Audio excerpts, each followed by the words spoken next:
I just want to wait till it actually comes up and I'll shut it. And then we'll start.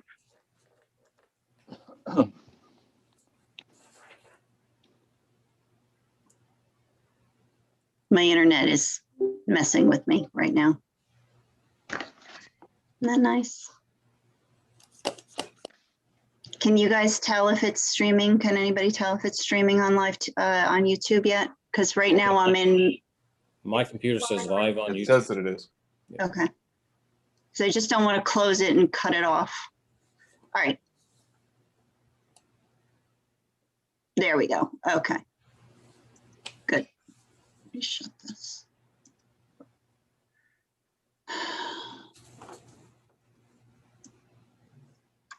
Okay. Okay. So let me get the agenda up.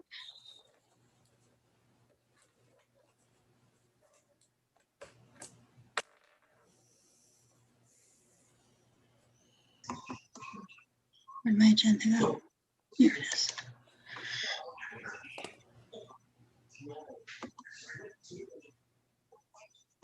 Share.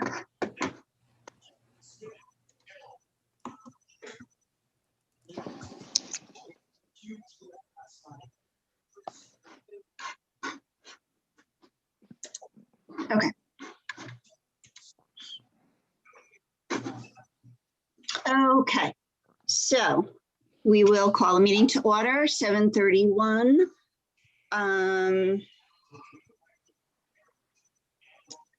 So pursuant to New Jersey Open Public Meetings Act, NJSA 10:4-10, adequate notice of this meeting has been provided by advertising such notice in the Home News Tribune, the Asbury Park Press, the board office, the schools, and on Cablevision Channel 118 and Verizon Fios Channel 24, and by filing such notice with the township clerk.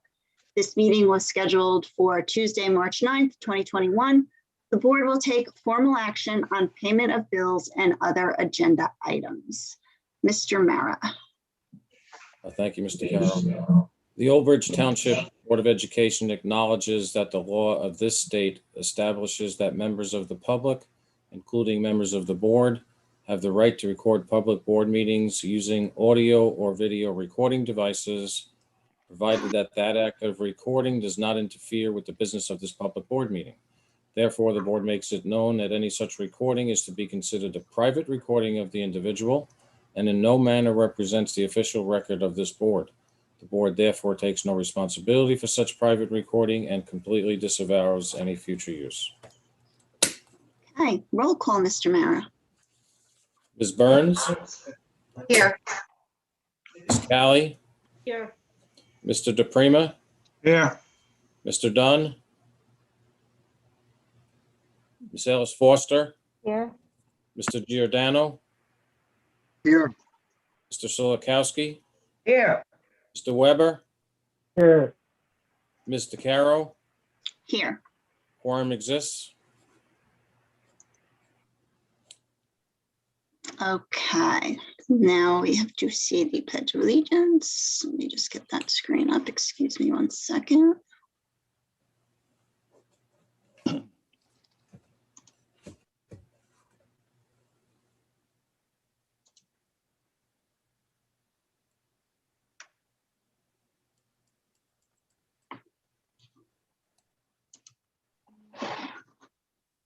Sorry, I'm very slow today.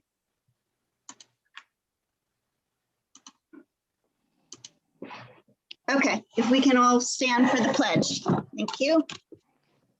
I pledge allegiance to the flag of the United States of America and to the republic for which it stands, one nation, under God, indivisible, with liberty and justice for all. Thank you.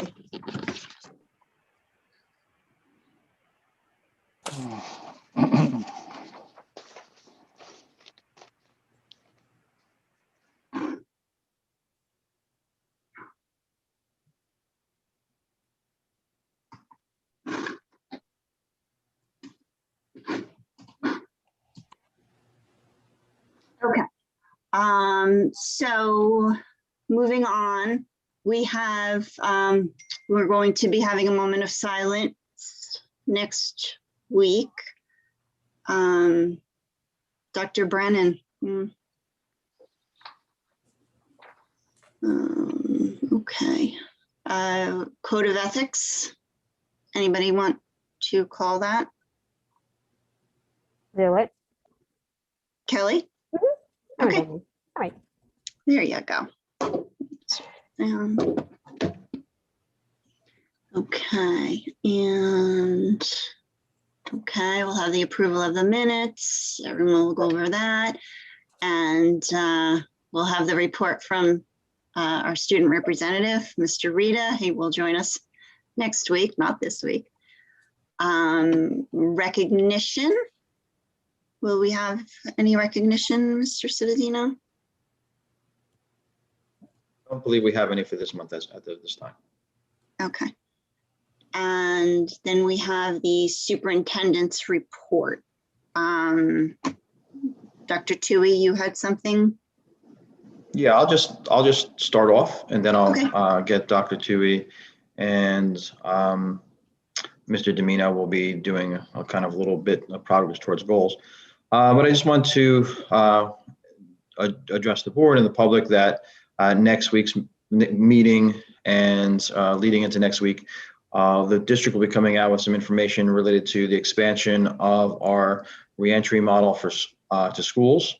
The task force met this week. We looked at several of the plans that we've had in place since the beginning of school that bring us to eventually returning to 5 days a week.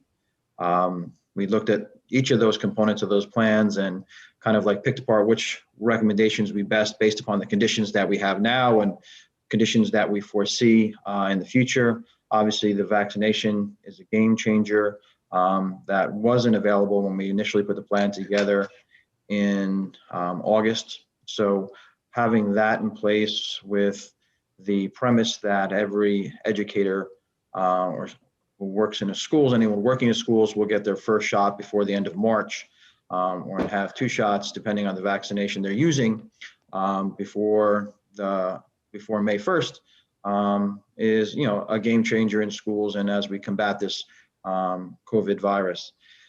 So that information will be coming out next week. Also with that information will be information in regards to guidelines for snacks in school at elementary level as we're progressing towards warmer weather. Today was a nice introduction into spring-like weather for all of us. We anticipate that our students will be doing more activities outside, taking mask breaks outside, and opportunity at that point to take a mask break, water break, snack break at the elementary level as we do so. So that information will be coming to the public next week. At this point, I would like to have Dr. Tui take over and talk to us about some exciting changes will be impacting Old Bridge Township schools in the coming year. Thank you, Mr. Zeno, and thank you everybody for the opportunity to speak to you tonight. For those of you who were able to join us for the curriculum meeting last Thursday, this will be a general summary of some of the highlights that we talked about last Thursday at the Curriculum and Special Services Committee meeting. The presentation tonight is going to be truncated to go over the highlights of what was discussed last week. And then Mr. Domino, I am the appetizer, he is the entree. We'll be going over some of the changes we're looking for the remaining part of the year, specifically for the athletic department. So very exciting stuff going into next year. I don't know if the video, oh, perfect, Yeah. thank you. Okay. Just for the public's knowledge, there is a lengthier, more detailed presentation on the district website outlining these proposed changes for the 21-22 school year. So if you're looking for any additional details, there are more in-depth slides that are available on the district website. You can go and review this. Again, this is a Cliff Notes version of the presentation that was provided during the curriculum meeting last Thursday. Dr. Tui, we're not Yeah, I don't see anything either. Yeah, I don't know what, I lost my entire, can you guys hear me? Yes. I lost my entire, I can't see you. I'm looking at my computer. I don't, okay, let's see. I am clearly not the technological whiz that I need to be.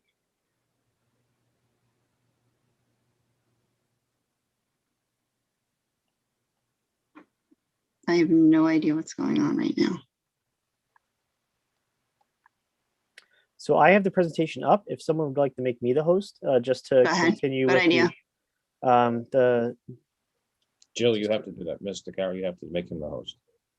I Is it can't see easier my for screen. you- Jim, is Dr. Tui, is it easier for you to do it yourself or to have someone else do it? Because I have it up also. I could do it. It's no problem. I just need to have the host capabilities, and then I'll work through Mr. Domino's part of the presentation, and we'll turn it back over to. All right, you are the co-host now, Mr. Dr. Tui. You should be able to share. Thank you. Okay. Okay, What's up? Good. There you go. Slideshow. Got it. We can start. Okay, very good. Good evening, everybody. Again, thank you for the opportunity to speak tonight. Again, this is going to be a general overview of what we had talked about previously at the curriculum and special service meeting that was held last Thursday. A more in-depth description of this presentation is available online on the district website. But some of the highlights that we are proposing on the curriculum side for the 21-22 school year. And the major component of the presentation tonight that you'll be seeing is the block scheduling on the secondary level, specifically for middle school and high school. Additionally, again, these topics are addressed on the presentation located on the Old Bridge Board of Education website. We are looking to slightly adjust the high school grading policy. We're looking to propose a virtual high school for the 21-22 school year. We are looking to adjust elementary report cards to move towards a standards-based report card, and also trimesters and review of all the elementary schedules going into the upcoming school year. Again, all of those details we're not going to cover tonight because it would be too lengthy, but they are available online, and everyone is able to email me if there's any questions or concerns. And the overview of the entire presentation is on the district website. So this call for block scheduling has now been, for those of you who have been around since 2005, there's been discussion about going to a block schedule at the high school. I know that in 2015, there was a proposal for the middle school movement to a block schedule. And across really the secondary level, the block schedule does have numerous advantages for all of the students and staff throughout the district. It does provide increased daily instructional time per teaching period to ensure sufficient time for curriculum implementation. It provides more opportunity for technology integration, especially now as we are a district that is one-to-one with our HP streams. While it is beneficial now while the students are in a hybrid model, those students will be coming back to a full-time schedule at some point and will need an opportunity to integrate those streams and also Microsoft Teams into the day-to-day activity that they have and the instruction that we have on the secondary level. More instructional time allows for group-based 21st century learning goals, as well as advances in our career and technical education programs like hospitality, woodshop, automotive, and elective courses as well. It consolidates passing time within the hallways, allows teachers, in many cases, more planning time within their schedule to enhance their lessons and provides college-like instruction. It allows students less stress, where they would have approximately 4 periods a day, and you'll see that example as you move forward. Allows for more individualized educational opportunities. Outlines a clear opportunity for option 2 at the secondary level within the phys ed department, and does revamp some of our middle school scheduling issues that we've had over the past few years. So the 2 models you're going to see tonight, the first one is the Old Bridge AB block model. So in the Old Bridge AB block model, the students are going to be on an A-day, B-day schedule, and you're going to see a student schedule next. They will have between 88 and 86-minute periods. There will be 4 blocks per day. The start time for the high school and the end time for the high school does not change. So the first period is 88 minutes. That would include homeroom and announcements. The remaining block 2, 3, and 4 would be 86-minute blocks. And during block 3, the students would have one of 3 lunches, either A lunch, B lunch, or C lunch. If the student in block 3 had an A lunch, they would go to block 1 and 2, go to their lunch, block 3 and 4, and then end their day. If the student was in a B lunch, they would go to block 1, 2, report to block 3, then proceed to their lunch and go back to block 3 to end up that third block and then proceed to the fourth block. And then for the third lunch or lunch C, the student would go from block 1, 2, and 3, finish block 3, go to lunch, and then continue with their day in block 4. So what would a standard student schedule look like? Because they're, again, 88-minute periods, you're basically having 4 periods per day. So a standard high school student in an A-B schedule, if, for example, in 1 week, it would be A, B, A, B, A, where Monday, Wednesday, Friday would be A days, and Tuesday, Thursdays would be B days. A student would have their math, science, personal finance or elective, and physical education. Again, this is just a sample schedule on one day. So they would only have 4 periods per day. And then on a B day, they would have their English, social studies, another elective, and world language. Again, this is going to be contingent on their exact schedule, and each class is going to be tweaked a little bit.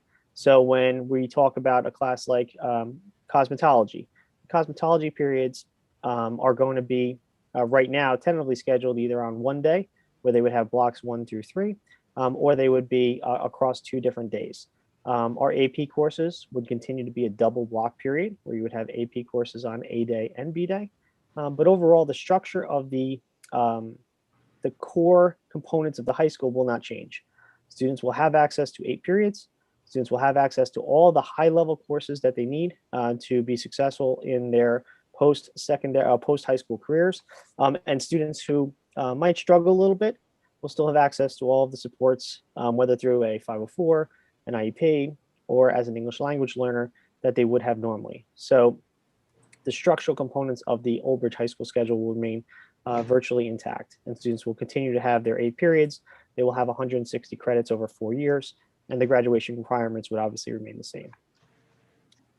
Please note, and again, this is a large asterisk, that all proposals are subject to change as we continue to have discussions with the OBA around certain contingencies within the OBA contract and language set forth within those. Middle school scheduling. So middle school schedules, again, similar to that of the high school. We are looking to extend the middle school schedules from what is currently a 45-minute period of time to a 75-minute period of time. The top goals for middle school block scheduling include the following. Number 1, additional math time. In the elementary schools, the students have 86 minutes of math. They move to the middle school, they go from 86 to 45 minutes. And then they move from 45 minutes through to the high school, which we be at this point in 41 minutes.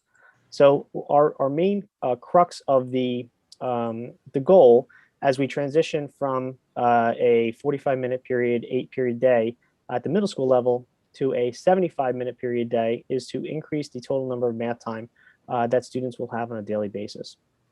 Our second goal is to maintain the RTI program, specifically Tier 2. We'll get into that example in a minute.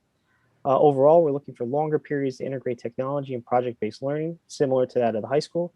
We're reducing the overall number of transitions in the hallway, addressing a lunch schedule, and trying to find time for additional courses, including instrumental music. I got a meeting going on. So you know.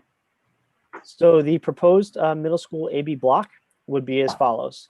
Again, they would be on an A day, B day schedule, where a student would have 4 blocks per day at approximately 75 minutes. There would be 3 minutes of passing time between each block. We would continue the AM and PM homeroom, which is currently in the middle school schedule. The end of the day remains the same, but the start of the day would be 5 minutes later from 8:05 until 8:10. All teachers would instruct 3 blocks per day for a total of 225 minutes with no change in the current contractual language. There would also be a math and ELA teacher scheduled with the same groups of students on A day and B day, and we'll provide just a general example of that in a minute. Science, social studies, and PE and related arts teachers would instruct 3 different blocks on A day and B day. The teachers right now, and again, based on current contractual language, would receive 45-minute lunch during their off block. This is something we are reviewing with the OBA and considering to truncate some of that time to ensure that the staff receives an appropriate length of lunch. In addition, the prep time as outlined to ensure that they are able to prepare for their classes in the best possible way. So the proposed middle school schedule, and again, this is for a middle school student, grades 6 through 8. Each student would have 75 minutes a day of math. So overall, that's a 30-minute increase in math. So they would have a math on an A day and a B day. They would also have English on A day and B day. So the students would have both English and math every day during the course of the school year. For the middle school science and social studies, those students would have science or social studies every other day. Same thing with physical education and world language and related arts. So math and English right now currently is a double period of English in the middle school. Both math and English would be a double period every day for approximately 75 minutes. Science and social studies would alternate. Physical education and world language would also alternate. The lunches remain the same as they do in the high school.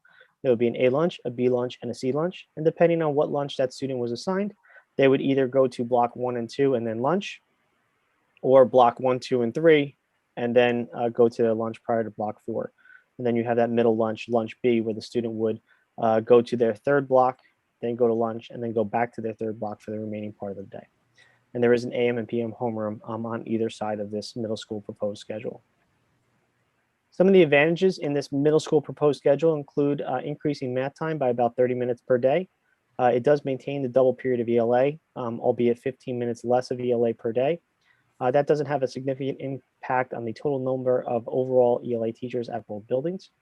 The RTI program will be scheduled during related arts and world language as it currently is, and will run a half period. So it will be a 37-minute period of RTI as opposed to a 75-minute period.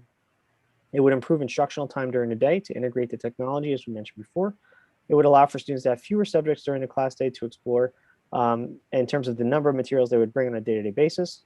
And the total number of classes that teachers and students must prepare for on a daily basis would be significantly less. There would also be some flexibility within the schedule for additional courses like instrumental music, band, and peer. And those are areas that we're looking to expand potentially at the end of the day with a block 5.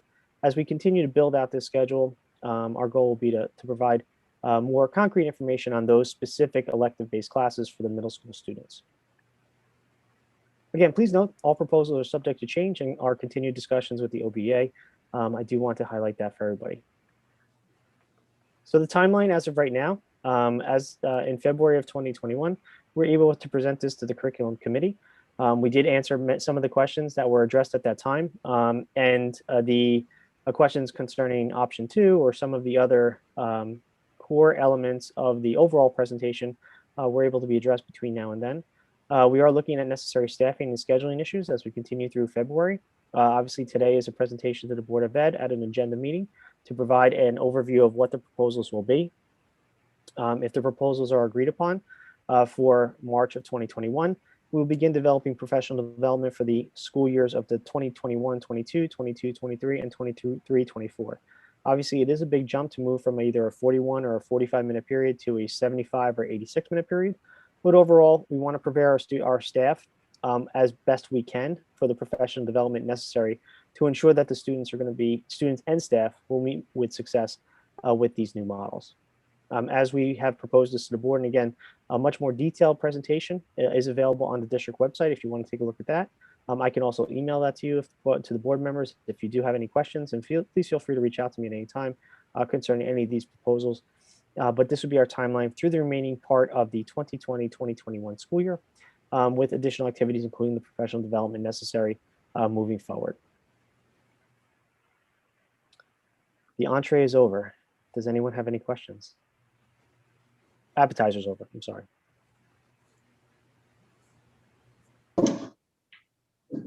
I don't have any questions, Dr. Tui. I know you did answer the ones we had, but I will just use the opportunity to thank everybody involved in this. I know these are things we've been talking about for years, for a number of years. And even in a time where balancing, keeping, a remote learning and keeping everything going, finding ways that we continue to improve and, make education better is, commendable. So I just, thank everybody on this. I think it's things that we've been waiting to do. Is going to improve education. It's going to improve for the kids. It's just, I think, a great program that we can finally implement. So thank you. And again, this is many years of work, and I have to give credit to Dr. Sasso, Mr. Rezes, Mr. Dolan, Ms. Fazio, Ms. Tevold, the administrative team at the high school. They have done an excellent job, as well as the middle school, to really put this plan into fruition. So many hands make light work, and that was the situation in this particular presentation. And again, if anyone has any questions, I know we went over this quickly, please let me know, and I will try and get back to you as quickly as possible. Can I turn over to Mr. Domino? Ready to go? Yes, thanks, Jim. Thank you for handling that. And I'm sure the work is not light as you're making it to be. You did a great job with that. Thank you. Mr. Domino, something else that hasn't really been on the drawing board for as long as we've been talking about block scheduling, but baseball's been around a lot longer than that. So we've talked about this at a athletics meeting. We talked a little bit about a finance meeting, and now that we've had an opportunity to take a look at where we stand financially with athletics, as some of the programs that we've had this year have been modified and travel has been modified because of COVID. We're at the opportunity that might be a little unique this year. So if you want to take us through this proposal that you have. Thank you, Mr. Domino. Yes, good evening. Just talking about middle school baseball and adding it for this upcoming spring season, the benefits for having a middle school baseball program. We have multiple feeder systems for all of our other middle school sports, having one for baseball as well. Learning the program in 6th, 7th, and 8th grade and moving into the high school would be huge for us as a baseball program, keeping the student athletes from jumping over to private schools. You have our head coach and assistant coaches going down to the middle school, helping out, building those relationships, and the earlier than just in freshman year. You get to talk to them and build the program from 6th grade on. And more after school activities, after the year that we've had this year, having more outdoor activities for camaraderie for these kids would be a huge benefit for us. Just talking about Title IX and balancing male and female sports. As of right now at the middle school, we have 9 female sports compared to 7 male sports. So adding baseball would make it a little bit more even, 9-8. The cost for the 2021 this year would be 2 coaching stipends, a maximum of about $13,000. After reviewing the budget with Mr. Mara this week, there is a surplus of about $15,000 of unspent, which we'll have additional costs for. And then future costs and beyond, it would be 2 coaching stipends and transportation to local away games, roughly about 6 away games for Sauk and 6 away games for Sandburg.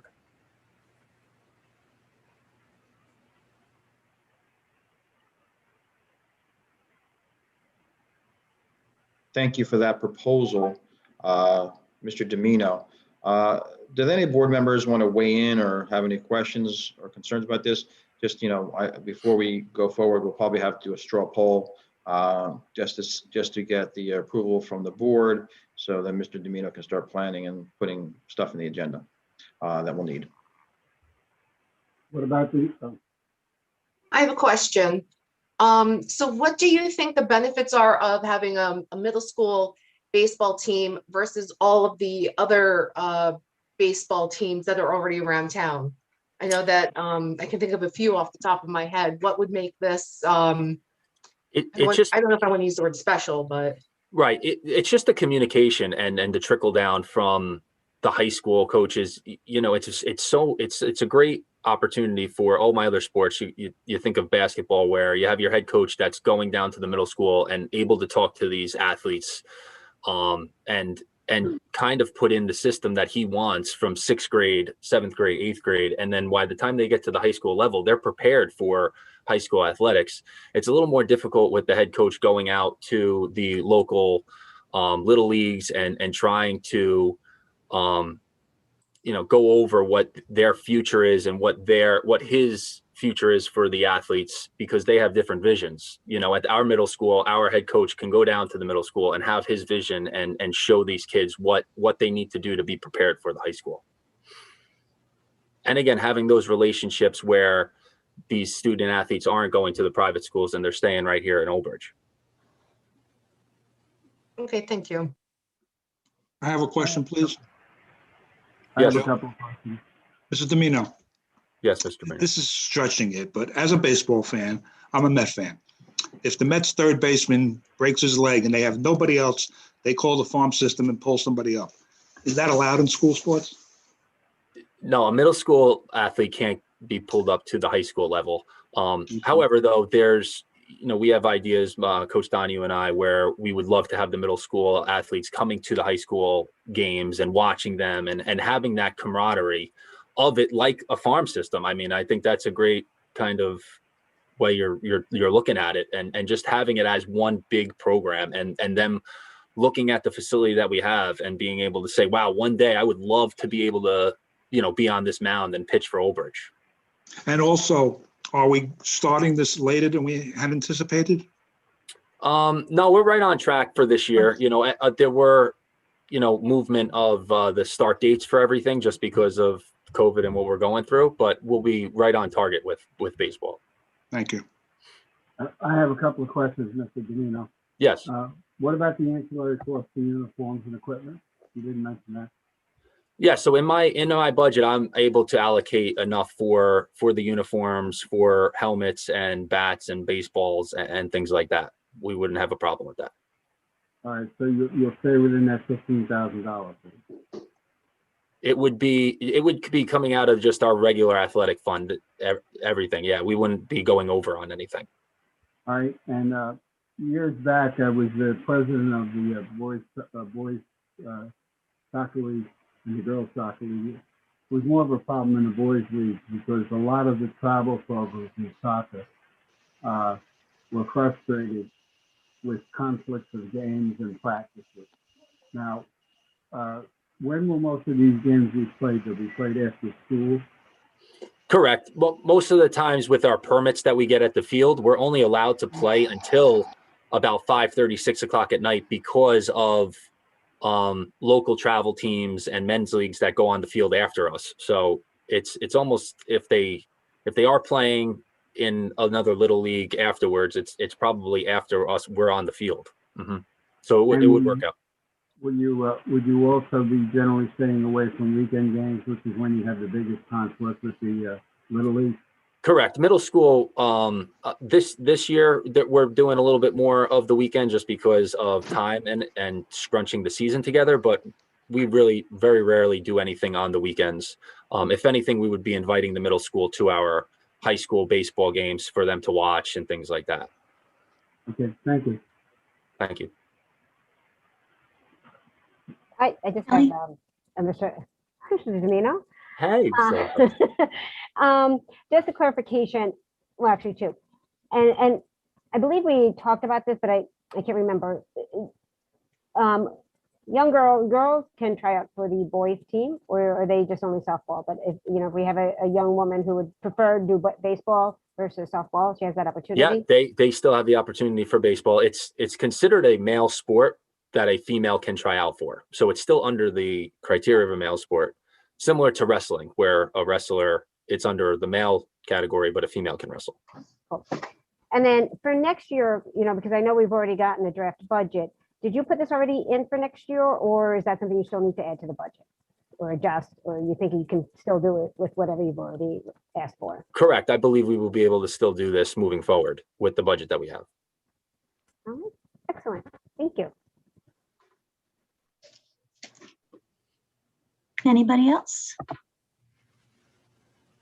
No? Now, this is not an action item, but just Mr. Mara, is there a way you could do a straw poll on that? Yeah, I can do a straw poll for the. Just because usually if we're all sitting together, just I could see everyone just raise their hand or so, but online it's a little more difficult.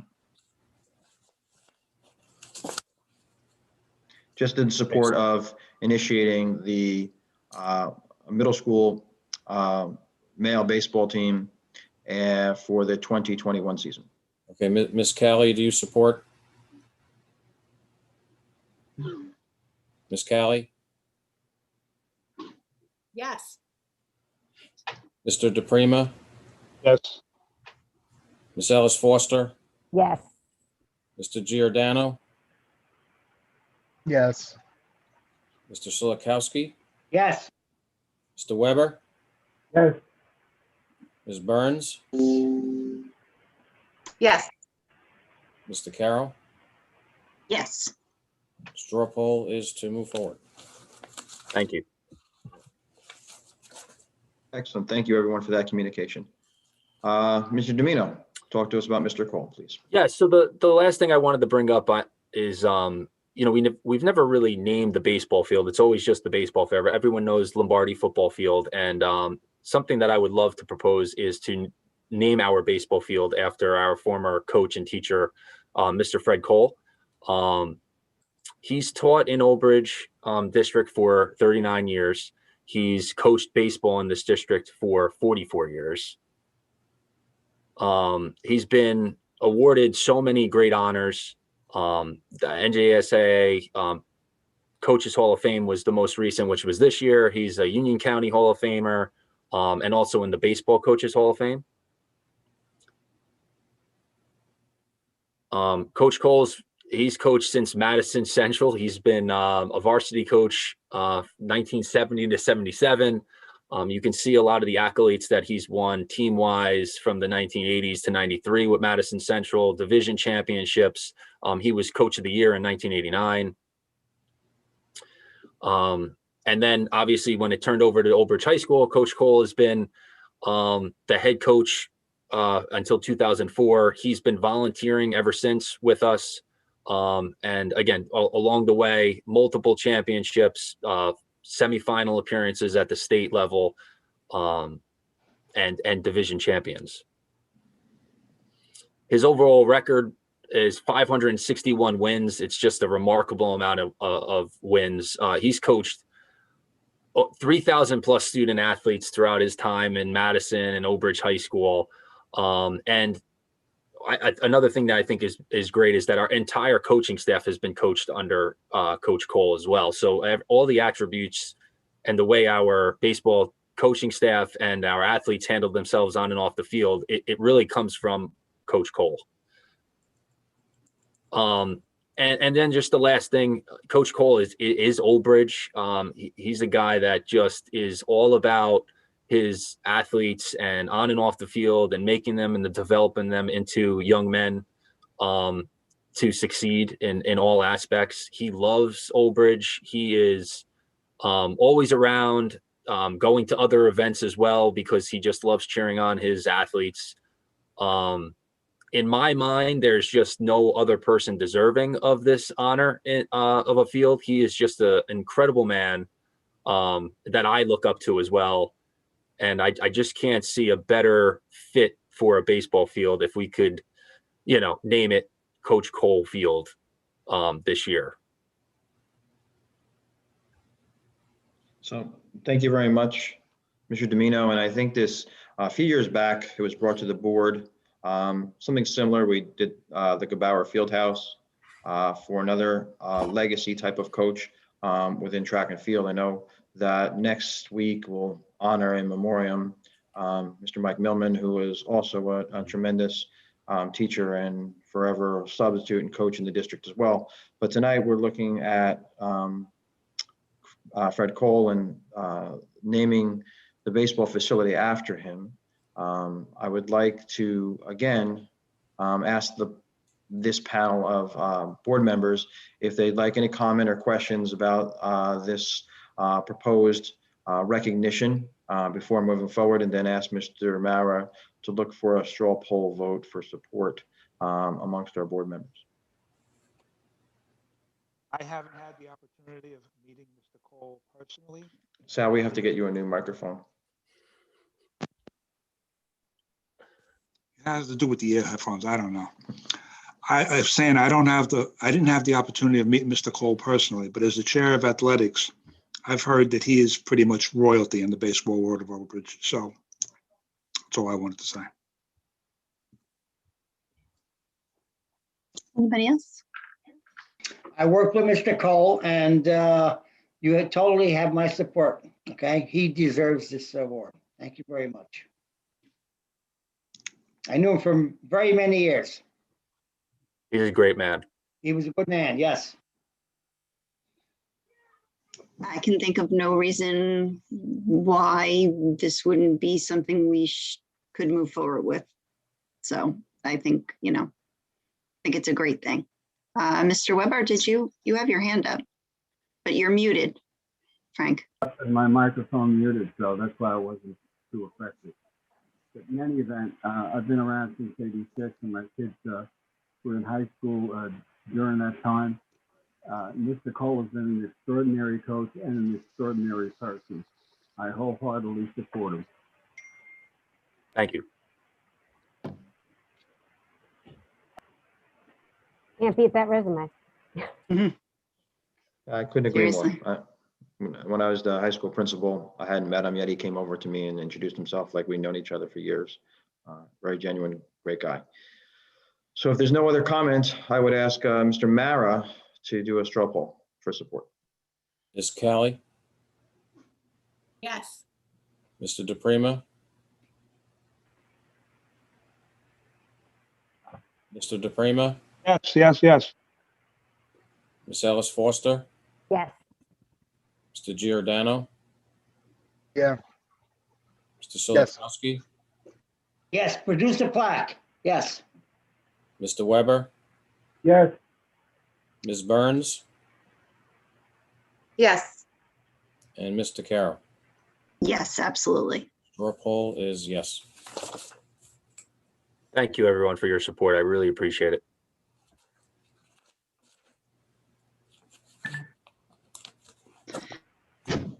Wonderful, and thank you. We'll make sure that when the process is completed with a suitable ceremony, that the board members and the public are invited to such a ceremony. Yep, absolutely. Okay.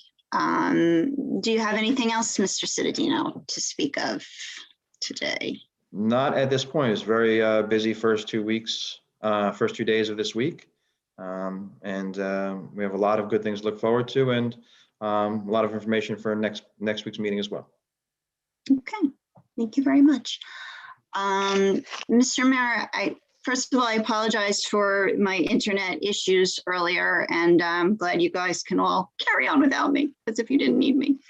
But anyway, so Mr. Mayor, if you can make me host again so I could share my screen and share the agenda. Mr. Carroll, you are the host.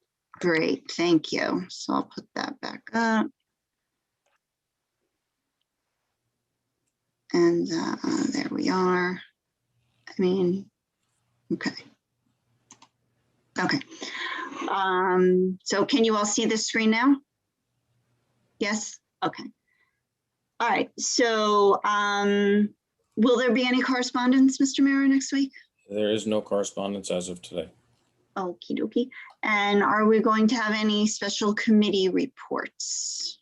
Miss Callie, did you? Yeah, I think that Dr. Hoker and I will have a report on the combined community relation meeting combined with the positivity committee. Okay, and I think there was a curriculum meeting, correct? Yes, Dr. Tui gave it tonight, but if he wants to present it next week again, he can. Because I couldn't That's do true. it. That's true. Good point. Sorry about that. Mr. Caro, Yes. just as part of the Community Relations Committee, I'd like to just give a shout out that tonight we had Heirloom Kitchen in Old Bridge hosted an event where we had over 50 participants working with Chef David Viana. They all cooked together. I was able to get on the Zoom for a few minutes before the board meeting started, but if I'm saying it correctly, they made nutty pasta. I believe I'm saying that correctly, but I saw some of the meals and they looked fantastic. Lots of couples and students, staff and parents all involved. And tomorrow night we have Effective School Solutions that is hosting Caring for the Caregiver, which is a workshop for parents from 6:30 to 7:30. Youth Art Month is continued through March 15th, where students have the opportunity to post various art assignments using Flipgrid. All of these are on the district website. Many just scrolling right across the front page. They're easily found. And I will give another shout out for night school that is continuing on Monday, Tuesday, Wednesday, and Thursday evenings. And then next week we'll give a full update, but since those events were coming up right away, I just wanted to share that. Thank you. Thank you very much. Okay, I think we're going to be opening it up now to the hearing of the residents. I don't think I know. On agenda items only. So let me just put hold on. Let me just put that up and I'll share that screen. And if anyone has any comments or questions or concerns on agenda items only, the time is now. Let me just see. So you can just raise your hand if you're in the, if you're on the Zoom call, if you're on the phone, *9, and then when you're announced, it's *6. So I'm not seeing any hands raised right now. Oh, I see one hand. Hold on. Okay, Kristen Valenzola, I'm going to unmute you. Please say your name again when you unmute yourself, and the floor is yours. Kristen? There you go. Hi, I'm Kristen Valenzola. My daughter goes to Jonas Salk Middle School. I wanted to take one moment and just commend the fact that you're thinking that you're proposing that Fred Cole, the baseball field, get dedicated to him. He was my gym teacher when I was in carpenter school, and although I was never on his baseball team, I couldn't think of a more fitting tribute to that man. He is tremendous, and I hope his alumni will get contacted so that they can come to that ceremony, because he really is truly fitting. And I also wanted to thank the Positivity Committee, Community Relations Committee. My daughter's having a blast on that committee. So I just wanted to thank you all for your hard work. Thank you very much. That's it. Thank you. Thank you.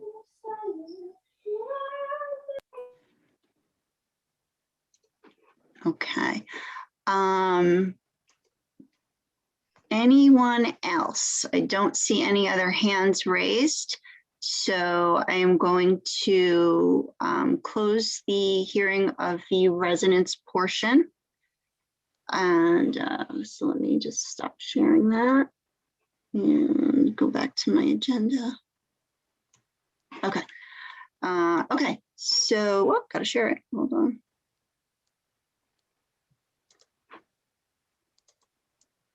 Okay. All right, so moving on.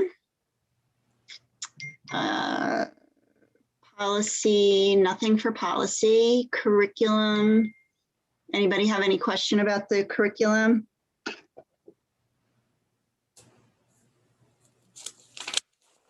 Nothing? Okay, moving on to athletics. Any question about athletics? We have the athletic expert here to answer if there are any questions. Lots of coaching. Okay, moving on to finance. We have an action item here. So I'm going to ask for a motion for item number 1 in finance. Callie will move. Okay, Ms. Callie, can I have a second? Burns will second. Burns, any discussion? Okay, no discussion. Roll call, Mr. Mayor? Mr. Giordano, Yes. Mr. Silikowski, Yes. Mr. Weber, You're muted, Mr. Weber. Mr. Weber, Yes. Yes. Ms. Burns, Yes. Ms. Callie, Yes. Mr. DePrima, Yes. Ms. Ellis Foster, Yes. Mr. Carroll, Yes. Resolution 1 passes. Okay, and we have, anybody have any questions with items 2 through, where are we? You'll be talking about the budget next week, or are you gonna? Next week. Okay, so we'll have that budget presentation next week. Does anybody have any other questions regarding anything under finance? Okay. Non-certificated personnel, office, non-certificated personnel operational, any questions, concerns? Okay, now we are on to personnel other. Any questions, concerns? I'll scroll slowly on through, well, a little fast.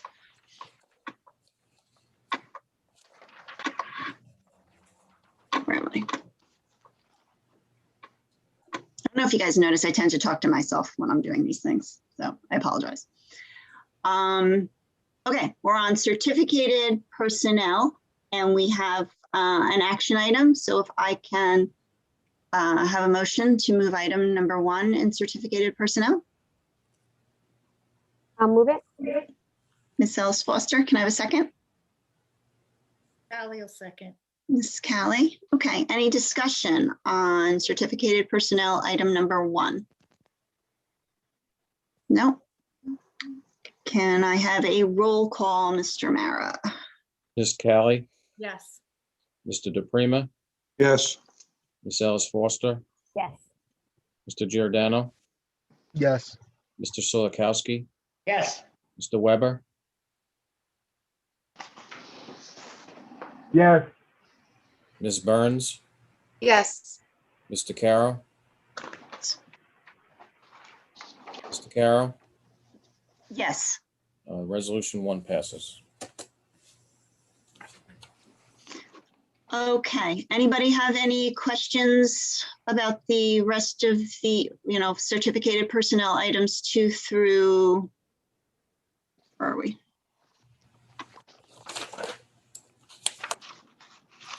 I do, and I don't know if Dr. Hoker can just shed a little light on, I know we have some programs going on using some of the CARES money. I don't know if you could just explain that a little bit.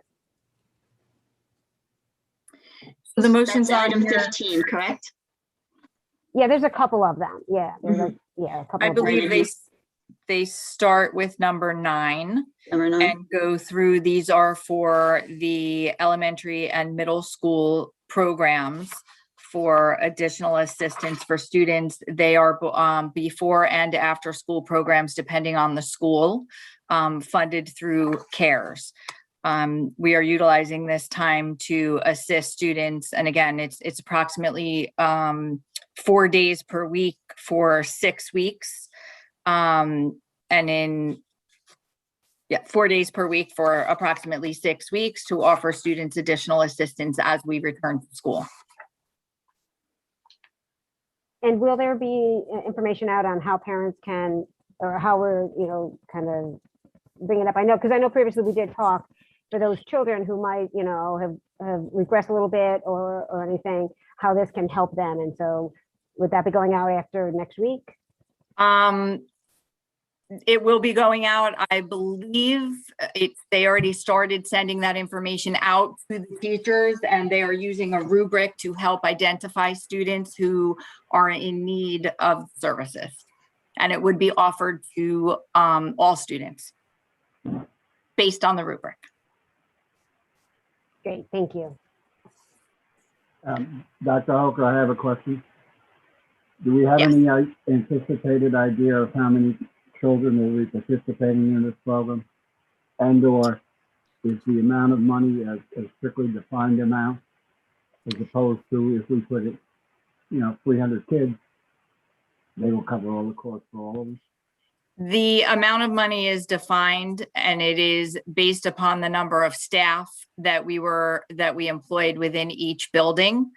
I believe that there is some flexibility in the number of students that we can take dependent upon the number of staff in the buildings that are available. Thank you. Mhm. As of right now, the number is slightly over 500 who were initially identified as part of the rubric process. And this program is in person, correct? Yes, it is. Yes, it is. And if we had students that were strictly remote, we have an option to assist those students as well. Wonderful, thank you. It's 500 plus right now, but it can get the possibility of more students, correct? If they apply? Is that what you said, or? It's approximately 500 No, it's- students identified through the rubric process as Oh, okay. needing the assistance. Got it. Um, Okay. And whether all of those students will participate or not, we don't know yet. I understand. I understand. Thank you. Okay. Anybody else? Any other questions regarding the CARES before, after program or anything else? Okay. There's nothing under transportation, supplies and equipment and services. There would be nothing that we know of. I would just like to advise the board that next week, and this is due to the late receipt of proposals from the competitive contracting that we did for the event for the company that provides the fiber connections to all of our buildings throughout the district. We will be awarding that next week to Crown Castle. They're the existing vendor who's been with us for 5 years that did the initial install of the fiber to all the buildings. And we're presently paying about $86,000 a year. Under the new proposal, we'll be paying about $80,000 a year. And also, we will be renewing our contract with Altice for internet service. We're presently paying $6,700 a month. We will be renewing that at $4,429 a month, and we are increasing the bandwidth in a number of our buildings. So those two items which don't appear here due to lateness of receipt will be on the agenda next week. Thank you. Thank you, Mr. Mayor. Joe, you're doing a great job. Thank you. I'm sorry, you said 60, we were paying Altice 6,700 and what's the new number? $4,429. 4429. Okay, thank you. That's why I said he's doing a great job. He's really, Yes, he's pulling it off.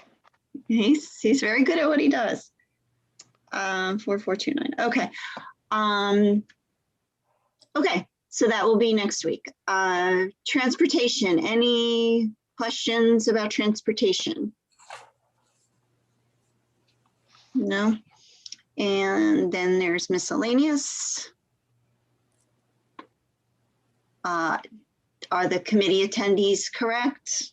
Has anybody had a chance to look at that? Everybody's name is where it should be. I just have there's no date on the personnel.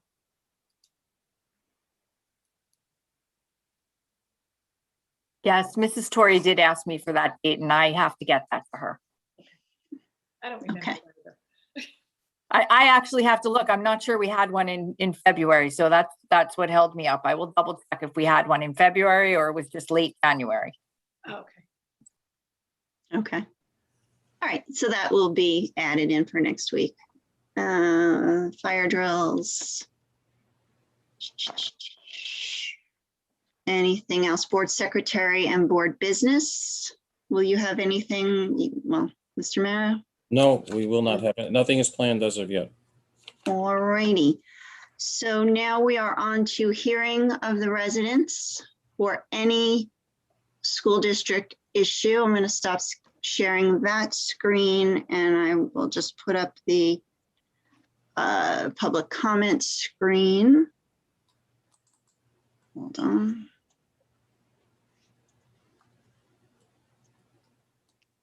All right, and I will open the floor to anyone. Raise your hand if you have anything on any school district item at all?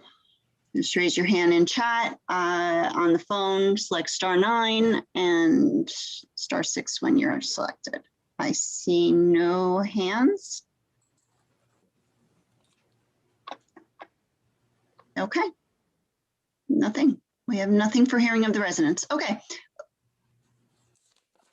There we have one. All right. Your phone number is 8411. I'm going to ask you to unmute and please identify yourself.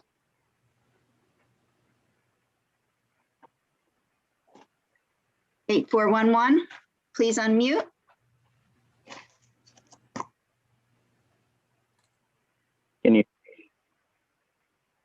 Can you hear me now? Yes. Can you identify Thanks. yourself, please? Yep, my name is Joe Beggendorf, 388 Morristown Road. Okay. I Thank just you. wanted to make a couple of comments. Going back to the last meeting that we had, I think it was a few weeks ago, something, Mr. Carroll, that you actually said, I think in your closing remarks from the last meeting that kind of resonated with me. And one of the things that you had said, and I'm paraphrasing, not a quote, but you had mentioned that the kids are still getting an education, even with everything that's still going on.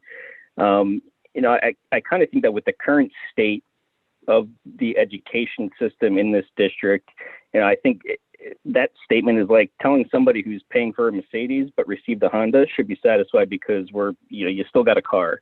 You know, I think that comment was very tone deaf. You know, with all the statistics that we're seeing, you know, kids are failing more than ever. Mental health issues have skyrocketed. You know, kids are coming home starving because they're not even allowed to have a snack at school, you know, but they're still quote unquote getting an education, you know, and I think not to mention the stress that's on the teachers, you know, with this hybrid system and having to focus on two sets of kids that they have to teach to every single day, you know, obviously outside of Wednesdays. You know, they're focusing on the kids in school, but also trying to focus on the kids on the computer. And yeah, I think most of the focus is going on the kids on the computer because I think for most classes, that's probably where more of the kids are, you know, learning on any given day. You know, God bless the teachers and their patience. You know, I see it with my son's teacher. You know, she has the patience of a saint and should be given a raise. You know, I think it's a horrible hand that they were dealt on trying to navigate two sets of kids that they have to teach you every single day and, you know, just trying to get through the day, it seems like. You know, I think all around the state, you know, we have a transmission rate, you know, it seems to be lower than ever, around 1. Hospital cases are way down. And unless I'm mistaken, I think there's zero evidence of transmission actually in the schools. You know, I know we get the notices, you know, every time that there is a positive case, and I understand that, and we have to quarantine all the kids that have come in contact with them. But if there's no transmission within the schools, it seems to me that that's the safest place for the kids to be. And obviously, I think that's where they're going to be getting the best education, which is what we expect. You know, there's examples all around us of districts going 5 full days. I know we've talked about it on, you know, the last number of meetings, you know, even within our own district with the parochial schools. And I know the comment is, well, they don't have to follow the same guidelines because they're not part of the public education system, but they're just guidelines. They're not laws.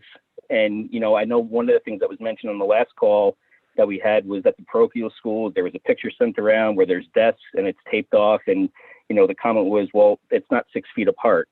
But according to the guidelines, it's not required that it has to be 6 feet apart if there's masks and, you know, proper barriers and things of that nature. So it seems that we're just kind of hiding behind these guidelines and not putting our best foot forward as a district to give these kids the proper education that they deserve. And that as parents and, you know, educators that we should expect. And the last thing I wanted to say is that I put an Oprah request in the beginning of February to get an accurate number of what our budget is for this entire district compared to what the actual spending is to date. And the thing I was told in the response was that the Department of Education does not maintain records of actual spending, which kind of boggled my mind. And I can't imagine that that is the case, that nobody is keeping track of what the district is actually spending.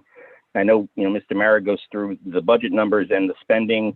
So that kind of boggled my mind. I just wanted to kind of get some clarity on, is there any record of what has actually been spent within this district? Thank you. So, Mr. Beggendorf, we were in receipt of your request, or of your notification that you submitted a Oprah request, And we advised you that we had not received it. We asked you for a copy of your request, and you never forwarded it to us. You gave us a reference number that wasn't one of our reference numbers.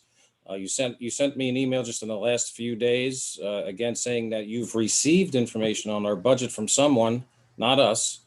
Again, we asked you for a copy of the OPA request, but what we decided on Friday was that on next Tuesday, to give you the latest information, the board would be approving the latest secretary's report, which will contain the budget information and the expenditures to date.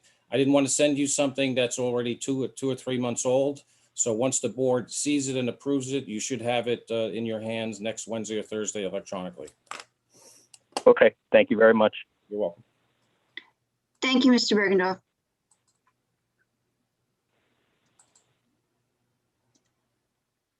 Okay, seeing no other hands raised, I'm going to close the hearing of the residents portion of the meeting. Stop sharing, and I'll put the other screen. Share that one. Okay, here we are. One thing that I do want to say is, because Mr. Bergendorf mentioned that referenced me with regard to, being upset, saying that the students are still getting an education. So, just want to clarify, and I'll have to go back and see my exact words. I don't remember, but, I don't believe that anyone has ever claimed that this is a perfect situation and that we are not doing everything we can to get back. I think there had been comments that they weren't getting an education at all. So I think that my comment was probably more in reference to that. I mean, they are getting an education, they're learning. The teachers are doing, as you said, the teachers are doing, they're working above and beyond. So the students are getting an education, and we all know, again, not one person up here on this panel thinks that this is a perfect situation. We all know that. That goes without say. We've said that time and time again. So, and we are working every day. The administration is doing everything they can to work towards getting the students back in school 5 days a week. I mean, that's the ultimate goal, but we have to follow the guidelines. We're a public entity, we're a public school. We have rules that we have to follow. And that is the way it is. We don't have a choice we can't say, they don't know what they're talking about. We think this is the right way to do it. We don't have that luxury as a public school system. So I just wanted to clarify that.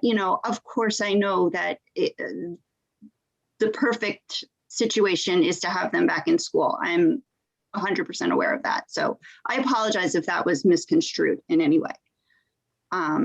So that being said, would anyone else like to speak? Do we have any old business? Let's go to old business. Anybody? How about new business? I just briefly. I just want to briefly touch on Mr. Bergendorf's statement. And there are two terms in education that have always bothered me. One is FAPE, free and appropriate public education. And then the other one is meaningful progress. They're very subjective, trash terms, in my opinion. And if you want to go to Trenton and help change that, feel free to email me, and I'm sure we can get some other parents to make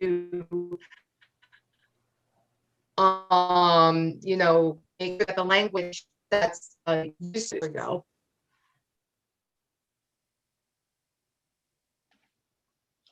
Thank you, Mrs. Burns. Anyone else? Anything new business? Anybody else have anything? Oh, Mr. Weber.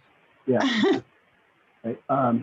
the gentleman who spoke previously, I think his frustration lies in that, as you pointed out, Mr. Carroll, where it's an all new ball game for all the districts in the state.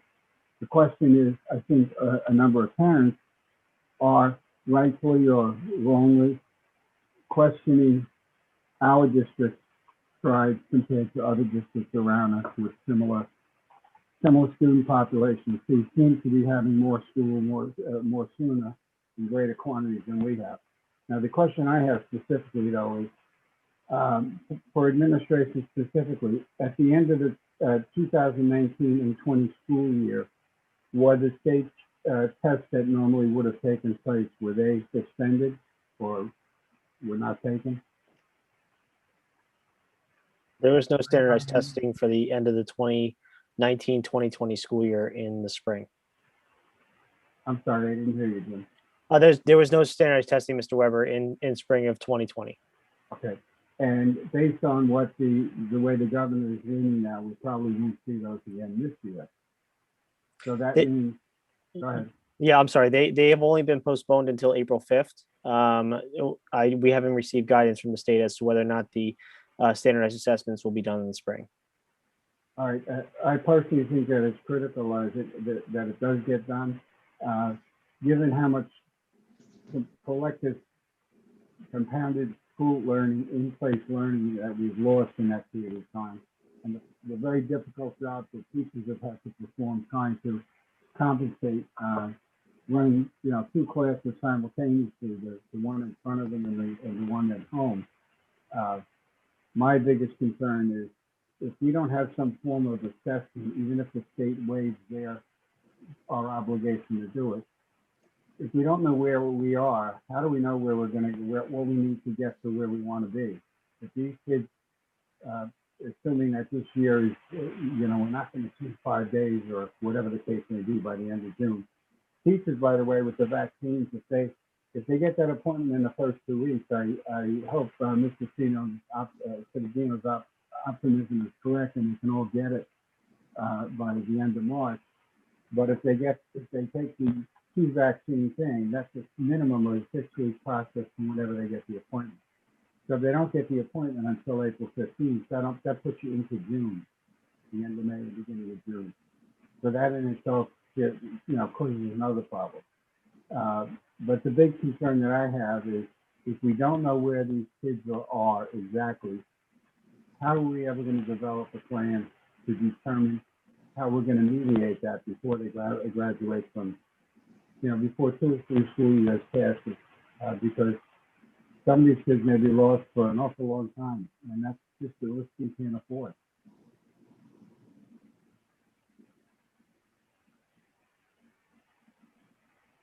I'm done. Okay. I had a tough time hearing you, so Yeah, a lot of the volume, I think, with Mr. Weber's, goes in and out. I'm not sure if it's a technical issue or what have you, but just, I'm only going based upon what I heard. And I've also heard from other members of the public talking about the standardized assessment. And I mean, there's misinformation about what the standardized assessment measures, and it does. And I couldn't hear what Mr. Weber's totally saying, so I'm not saying if this applies to him, but other parents I've talked to and heard comments from in other public forums is that the standardized assessment from the state doesn't measure a student's comparing that child from year to year of their personal growth. The standardized assessment administered by the state does a comparison of the child with like peers in similar schools. So as comparison of themselves against peers and not their own personal growths or losses of information from 3rd grade to 4th grade, just to how does that child in the 4th grade compare to other 4th graders in similar school type settings. So that's just a clarification that's making. All right. Can you hear me better now? That much better right there. Okay. My concern is not so much comparing ourselves to other schools. My concern is that if they took a standard assessment, if somebody's in now the 3rd grade and they were in the 1st grade the last time the test was submitted to them, or that they took it would have been 2 years ago. Or better still, that the district or somebody at the state level do a test to see how proficient these kids are and how much time they've lost. Because if you don't know that, I don't know how we're ever going to make a plan to mediate it. We do benchmark assessments for our students all throughout the years. We don't rely upon the state for that assessment. Again, our benchmark assessments are an assessment of the student and their growth percentiles. The state standardized test is what you said you don't want. The state standardized test is a comparison of, and again, it doesn't start in the first or second grade, it starts in the third grade. So it doesn't do a comparison of the student of their own growth from going to third grade to fourth grade. It does a comparison of that student as compared to other fourth graders in like schools across the state. Well, again, short of having some positive way to have the parents have confidence in the fact that, look, I think it's a fairly accurate statement to say that most kids are going to be off their game because of the, if not all of them, because of the lack of time in the classroom, the difficulties with the virtual learning process, especially for the early grades in the elementary school, and that you don't want to find out 3 years later that when we start comparing ourselves. Now, we may be comparing ourselves 3 years from now to kids who had the same disadvantage. So you're going to be comparing apples to apples. But is there a standard that we're going to measure our students by to find out how much learning has been lost during this pandemic? And that's what concerns me most. We have to have a way to do that. And if we don't, we need to find a way to do that. So in my opinion, so that we can get kids back on track so that they can graduate the high school system to be a competitive adult in the world. And I agree with you. And just reiterating that we do have that data. We used our own data benchmark assessments for, and that's what drives our tiered interventions program that's recognized as one of the best in the state. So that data is what we use because, we don't have reliable data coming from the state for that type of student growth information. And I just want to add that, as Mr. Cittadino said, our intervention program is recognized by the state. We have experts in all of our elementary schools and middle schools that are working with data teams that incorporate the social emotional learning component as well as the academic component. And there are specific assessments that are already in place and utilized by the experts on those teams to identify student strengths and weaknesses and to target the intervention that they need. We have a system. We've been using this system for years, and we will need to apply it to more students and increase those resources moving forward. And it's and good we're planning for that. Right. And that was the topic of the conversation with the CARES program that we talked about earlier, and using those same assessments will be part of the data that's used as part of the rubric for the CARES program, which is guided and aimed at addressing some of those needs of students coming out of this pandemic. And lucky for us, the person who is also heading our tiered interventions program is also heading the CARES program. Well, I think And in addition, those programs, we don't intend for those services and programs to end with this school year, but we are already planning to continue those programs in the fall. So I assume this program was ongoing last year and the year before as well? Not the CARES, no. No, the program that you have to do your self-evaluation. Yes. The intervention, yes. Yes. So I'm sure it would be comforting to the public to see how you compare at the end of this school year, the 2021 school year, with where you were last year and the year before, and share that with the public. I believe the concern is that it's not cumulative data, that we do personalized student data, and we couldn't put out personalized student data to the public. No, I understand that, Dave. I'm just asking for a summary of what the overall district situation is. What I'll do is, in a future meeting, I'll have Dr. Calandra give a presentation of that those assessment protocols, so the board has a better understanding of how we utilize it and how we use it as a tool to not only measure student interventions, but also to prescribe them. Look forward to it. Thank you. That would be great. Thanks, Dave. Does anybody else have anything? Yes. Mr. Giordano. Yes. So as of today, about 25% of New Jersey residents have gotten their first vaccination. So including those people that don't need it, or maybe they don't want to get it, that would add it to about 50% of residents. So we are nearing the end of this, and we should be heading to 5 days of school in person for every person as soon as possible. Other states have already opened things up and trying to bring their societies back to normal. So that's what we should be doing, and I hope we can do it as soon as possible. Thank you. Okay. Again, Mr. Giordano, we are working towards that. That's the goal.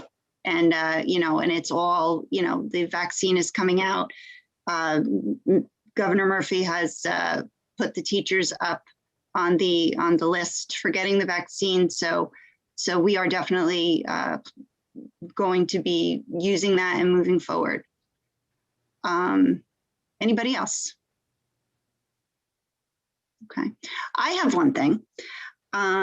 So I was invited by Dr. Sasso to just kind of see, because they started back in last week.